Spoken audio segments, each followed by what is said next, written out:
Welcome to Soul Tips from PB, your source of Bible-based insights to strengthen your walk with God. Listen to Pastor Bong Bailon of Real Life Christian Communities as he shares brief yet impactful messages to inspire and guide your relationship with the Lord and with others.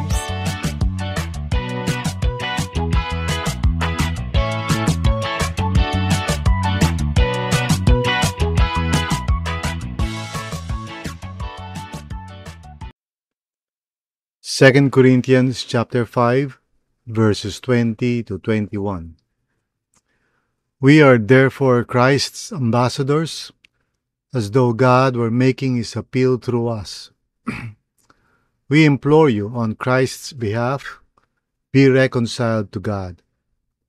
God made him who had no sin to be sin for us, so that in him we might become the righteousness of God. Tayo po ay manalangin. Lord, maraming salamat po for this day.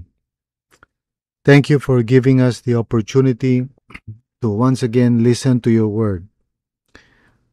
Mangusap po kayo, Panginoon, by your Holy Spirit. Enlighten us, deepen our faith, Panginoon. Draw us near to you. Help us, O God, na yung relationship namin sa iyo ay maging mas personal pa, mas malalim pa, each and every day. Maraming salamat po, Panginoon. Thank you for your word for us today.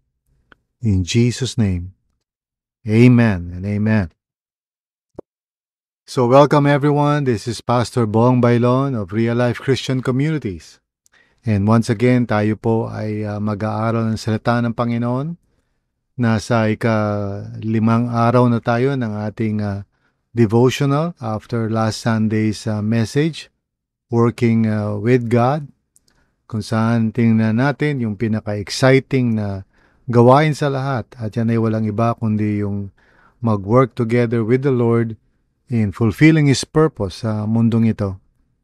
So pinag-usapan natin yung napakahalagang aspekto nito, which is yung ating motivation. It must be based on the fear of God and the love of Christ that compels us. At dahil dito, we can truly serve the Lord with passion, with dedication. At tinitingnan natin, itong mga nakarang araw, 2 araw actually, na may kinalaman sa mensahe na nais ng Panginoon na ating ipahatid sa lahat. And so, today, ang title ng ating devotions ay The Call to be Reconciled. At ito'y nakabase sa verses 20 to 21. Sabi dito, una sa lahat, si Paul, sabi niya, we are therefore Christ's ambassadors. So yun ang ginamit niyang metaphor o pagsasalarawan ng kanyang mission in life. Dahil nga sa biyaya ng Panginoon sa kanyang buhay, dahil nga na siya ay na new creation na, at gano'n na rin ang tingin niya sa lahat ng mga mananampalataya. Kaya, dahil dito sa kanyang karanasan of being reconciled with God, siya ngayon ay binigyan ng ministeryo ng Panginoon to become an ambassador. Ano ba yung ambassador? Siyempre, ibig sabihin niyan, you represent, someone else, you represent the king, or you represent, kunyari sa panahon natin, parang the president, Of course, nung panahon ni Paul, hindi president yun, hindi king.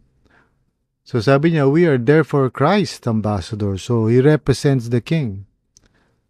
So dahil dito, he sees himself not so much as working for Christ, but rather working with him, Sabi niya, as though God were making his appeal through us. So conscious si Paul that God is using him to proclaim the gospel to everyone. And he's doing so as an ambassador of Christ. He's representing King Jesus. And he's bringing the message of reconciliation sa lahat ng mga tao. It's interesting na ganun niya sinabi, yung as though, sabi niya, God were making His appeal through us. So God making an appeal. Can you imagine that? The Lord, who is the King of all, is making an appeal to people. Kaya sabi niya, we implore you on Christ's behalf, be reconciled to God. So hindi namimilit ang Panginoon. Rather, He is calling. He's calling on everyone to turn from their sins and to come to faith in Jesus. Now, binigay itong ministeryong ito, hindi lang kay Paul, kundi the whole church. Tayo, as believers in the Lord, who have tasted the gift of reconciliation with God through faith in Jesus. Tayo rin, binigyan ng ganitong uri ng responsibility to work together. Iba-iba ang role natin, iba-iba ang maaari natin makontribute. We don't have the same task, no? In terms of ano ba yung role natin sa kabuuan. As a whole, we are ambassadors in the sense that we are called by God to represent Him in the world, to tell people that God so loves them that He is calling them to be reconciled to Him through faith in His Son Jesus. And so, God has chosen to use us, tayo po, the body of Christ. So, ang calling natin is to testify to this, to proclaim the message of hope sa lahat ng tao. Now, iba-iba yung role natin. Now, isa sa mga framework na naituturo ko na at naituro ko na is yung tinatawag na SHARP.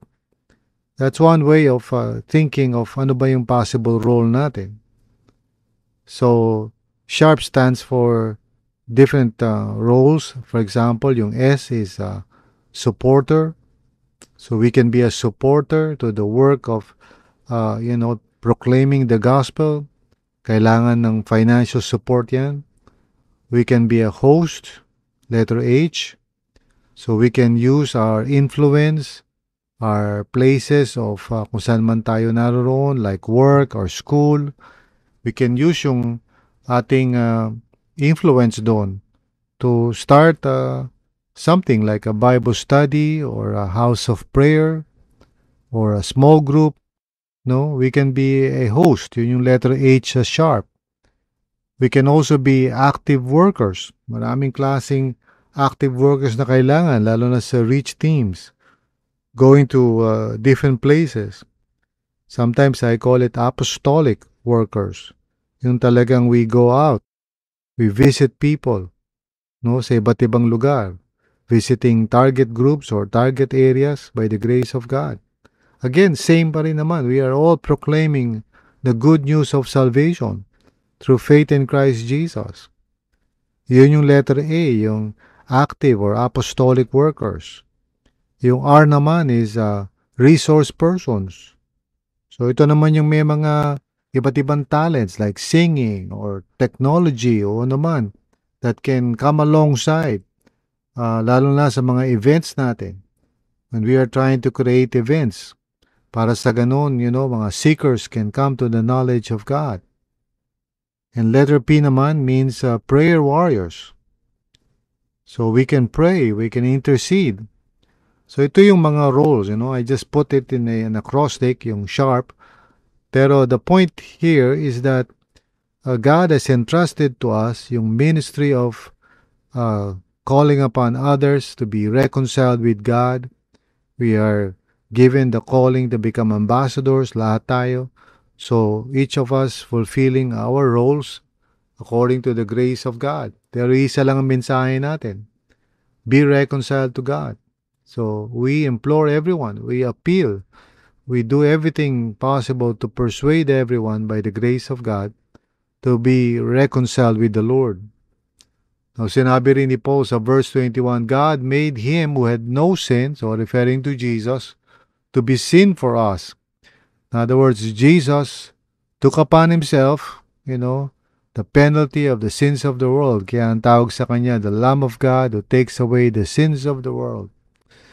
So, in His death, He took upon Himself yung penalty for all our sins. No? Kaya, He is our substitute. But at the same time, He is also the victorious one. He overcame kasi He rose again from the dead. So He defeated sin and He defeated Satan. He defeated the world, by rising again from the dead. At sabi rito, so that in Him we might become the righteousness of God. So in other words, through faith in Christ, yung nais ng Panginoon to put us right before Him, justifying us before God, cleansing us of all our sins, forgiving us, making us blameless and holy in His sight. Yun yung righteousness of God, making us right before Him by the grace of God. At ito ay hindi lamang sa individual level, kundi the entire creation. He is intending to make all things right in all creation so that all and all will be under Him, and Jesus Christ will be Lord of all. Kaya what an exciting thing it is to be called Christ's ambassadors today. Tinatawag niya tayo to represent Him in the world. So, what does it mean, practically speaking? It means na lahat tayo merong role. Kapatid, kung ikaw ay nakikinig ngayon at ikaw ay isang mananampalataya, you have a role to play. Walang sino man sa atin can be considered parang spectator lamang. Diba? Yung tinatawag minsan sa Tagalog na saling ket-ket lang, diba? Yung parang saling pusa lang. Hindi, lahat tayo, tinatawag ng Panginoon to be part of this wonderful ministry of reconciling the world. Kaya ang natin, ang tawag natin sa mga tao, the call of reconciliation or to be reconciled. Yan ang ating mensahe. Be reconciled with God. So tayo po'y maging tapat dito. Let us be involved in this. This is the most exciting thing of all. God is reconciling the world to Himself and He has chosen to use us bilang Kanyang mga ambassadors. So paano ang gagawin natin dyan?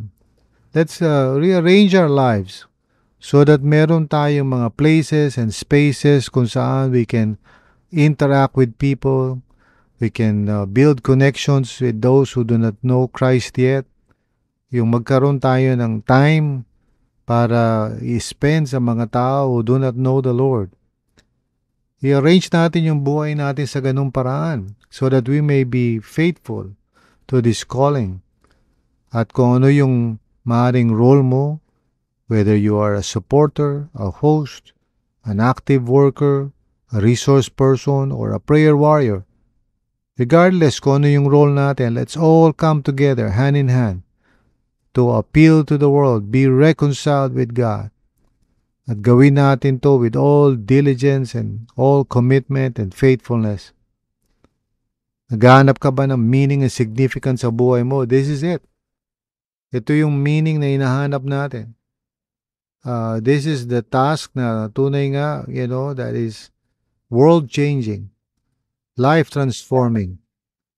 So, imagine mo, being involved in something so grand, so magnificent. That's exactly what the Lord has done. He has called us to become His ambassadors. So, let's answer that call. Let's say yes to the Lord. At tulong-tulong po tayo. Magsumikap tayong dalhin sa Panginoon ang lahat ng tao. By the grace of God. Maging creative tayo. Wag lang tayong parang, nandun na tayo sa four walls of the church. Let's be creative. Let's go out. Let's use social media. Let's use every tool possible. Gawin natin ang lahat so that everyone may hear the good news of reconciliation. God is making His appeal through us. God is calling people to be reconciled with Himself. Tayo ang spokespersons, tayo ang gagamitin niya, yung bibig natin, yung kamay, yung paa natin, we are the instruments of God. We are the ambassadors of Christ. So, receive this calling, be thankful for it, at gawin natin ang best natin in reaching the world for Christ. Amen? Purihin ang Panginoon. So tayong lahat ay manalangin. Lord, tulungan niyo nga po kami na huwag namin masayang ang mga pagkakataon. Lord, habang kami ay nabubuhay pa, kalooban mo, Panginoon, na gamitin namin ang bawat oras, talento at kakayanan para, Lord, matupad ang layunin mo, yung purpose mo, which is to reconcile people to you. Lord, tulungan niyo kami na aming angkinin itong calling na to be your ambassador. Kung saan man kami naroroon, sa trabaho man, sa eskwelahan, sa bahay, kahit saan, nawa maging ambassador mo kami, Panginoon. Help us to speak your word boldly. Help us to explain the gospel to people. Palalimin mo pa ang pagkaunawa namin about the truth. Hayaan mo, Lord, na mas lalo pang lumalim ang pagkaintindi namin about the good news of Jesus Christ. At Lord, i-equip mo kami, bigyan mo kami ng courage at yung mga words na sasabihin namin so that whoever ang kausap namin, whoever ang ka-interact namin, would be able to hear the good news, lalo na kung di pa sila believer in the Lord. Use us, O Lord God. We offer ourselves to you and we are so thankful that we can be part of this exciting and wonderful ministry of calling everyone to be reconciled with you. So maraming salamat po, Panginoon. Thank you, Lord. We want to see more and more of your purpose fulfilled sa buhay namin. In Jesus' name, amen and amen. So purihin ang ating Panginoon at maraming salamat muli sa inyong pakikinig dito sa ating devotional. Once more, nakikiusap po ako, gamitin po natin tong tool na to. Huwag lang natin sarilihin. Huwag lang tayo mag-meditate sa sarili natin. Invite a friend or somebody to listen to it at sabihin natin sa kanila, why don't we get together and talk about it? Alam nyo, ganun lang kasimple. You can be an ambassador of Christ. Just use the devotional, share nyo yan sa messenger or anywhere at sabihin nyo doon sa kaibigan nyo, halika, pag-usapan natin to. And trust the Holy Spirit. Trust the Holy Spirit. You just have to ask, ano natutunan mo, bakit naging makabuluhan yan sa iyo, and how would you apply that? So, ano natutunan mo? Why is that significant for you? And how would you apply that? Yun lang, 3 questions lang. No? Magagamit natin kahit saan konteksto. I hope and pray na matutulungan niya ako to spread the word everywhere dahil po yan ang ating task, to become ambassadors of Christ, to share the gospel and the good news to everyone by the grace of God. So sige po, yan ang ating gawin. No? Manalangin tayo today at hilingin natin sa Panginoon ang kanyang tulong kung paano natin may share o mababahagi ang mabuting balita sa ibang tao. God bless you mga kapatid. Thanks and see you again tomorrow.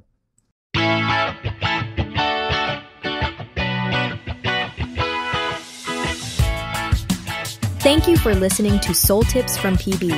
I hope today's message has encouraged you in your spiritual journey. If it has, please consider subscribing and sharing this podcast with others. Let's spread the word and grow together in our relationship with God.